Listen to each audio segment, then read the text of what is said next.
Hello guys, আসসালামু আলাইকুম। আমি আপনাদের সাথে আজ এই সুন্দর রেসিপিটি শেয়ার করব। রেসিপিটি শেয়ার করছেন তার জন্য আমি এখানে নিয়ে নিয়েছি মাছের ডিম। এটা আমার ফ্রিজে, তার জন্য কালারটা এরকম। এখানে দিয়েছি 1 কাপ পেঁয়াজ কুচি, আর দিয়েছি 1 টেবিল চামচ কাঁচামরিচ কুচি, হাফ চা চামচ হলুদের গুঁড়া, স্বাদ মতো লবণ, আর দিয়ে দিচ্ছি 2 টেবিল চামচ বেসন। এগুলো এখন আমি মেখে নেব সবগুলো। এই তো আমার সবগুলো মাখা শেষ। এখন আমি ভাজতে চলে যাব।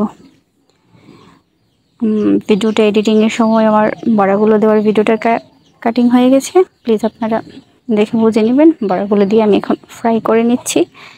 উল্টে পাল্টে গোল্ডেন ব্রাউন করে ফ্রাই করা হয়ে গেছে। এখন আমি একই কড়াইতে দিয়ে দিচ্ছি 2টা আলু।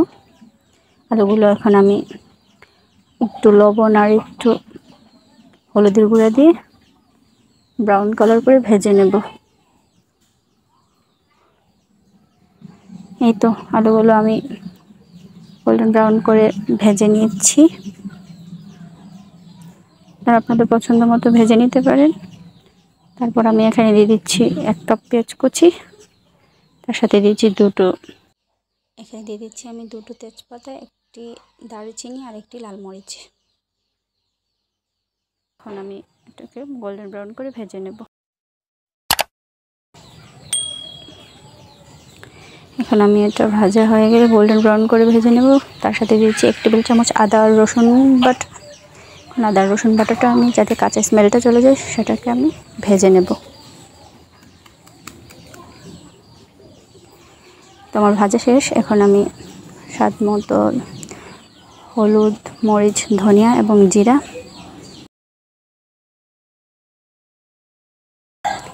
স্বাদ মতো লবণ, হাফ টেবিল চামচ করে আমি 3 মশলা দিয়ে দিয়েছি।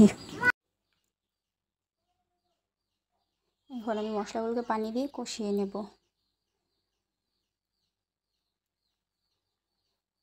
অল্প একটু পানি দিয়ে মশলাগুলো কষানো হয়েছে, দেখতে পাচ্ছেন তেলটা মশলা থেকে ছেড়ে এসেছে। তাহলে বুঝতে হবে যে মশলাটা কষানো পারফেক্ট হয়েছে। এখন আমি মশলাটার সাথে ভেজে রাখা আলু আর মাছের বড়াগুলো দিয়ে দেব। দিয়ে মশলাটা নেড়ে চেড়ে মিশিয়ে আর একটু কষিয়ে নেব। এই তো আমার কষানো হয়ে গেছে। এখন আমি এটার সাথে পরিমাণ মতো পানি অ্যাড করে দেব। আপনারা আপনাদের সবার পছন্দ বা পরিমাণ অনুযায়ী পানি অ্যাড করে দিবেন। আমি এখানে অল্প একটু পানি অ্যাড করেছি, কারণ এগুলো ফ্রাই করা আছে, বেশি পানি দেওয়ার দরকার নেই। এখন আমি এটাকে ঢেকে 5 মিনিট রান্না করে নেব।